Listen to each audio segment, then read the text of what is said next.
नमस्कार विद्यार्थी मित्रांनो, स्वागत आहे आपल्या यूट्यूब चॅनल ज्याचं नाव आहे मोहित मोटिवेटेड एक्झाम चॅनल। आज आपण बघणार आहोत महा-टी-ई-टी म्हणजे महाराष्ट्र राज्य शिक्षक पात्रता परीक्षा 2026 रोजी होणाऱ्या पेपर 1 आणि पेपर 2 मधील बालमानसशास्त्र आणि अध्यापनशास्त्र याविषयी संबंधित असणारा महत्त्वाचा घटक।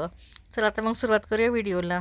आज आपण बघणार आहोत भारतीय मानसशास्त्राची व्यावसायिक प्रगती। मागील भागात आपण मानसशास्त्राच्या उदयाची टप्पे बघितली होती। आज आपण भारतीय मानसशास्त्र व्यावसायिक प्रगती बघणार आहोत। चला तर मग सुरुवात करूया व्हिडिओला। भारतीय मानसशास्त्राची व्यावसायिक प्रगती 1996 मध्ये प्राध्यापक नरेंद्रनाथ सेनगुप्ता यांनी कलकत्ता विद्यापीठात पहिला मानसशास्त्र विभाग सुरू केला। 1925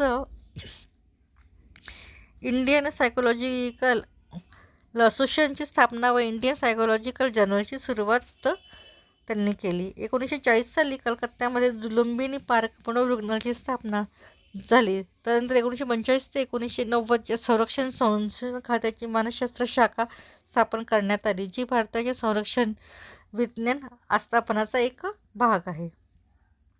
त्यानंतर 1955 साली बंगलोरमध्ये राष्ट्रीय मनोआरोग्य व मेंदू विज्ञान संस्था सुरू झाली। 1962 साली भारतीय उपयोजित मानसशास्त्र अकादमी म्हणजे IAAPची स्थापना करण्यात आली। 1962 साली रांचीमध्ये मानसिक विकृतींसाठी रुग्णालय स्थापन करण्यात आले।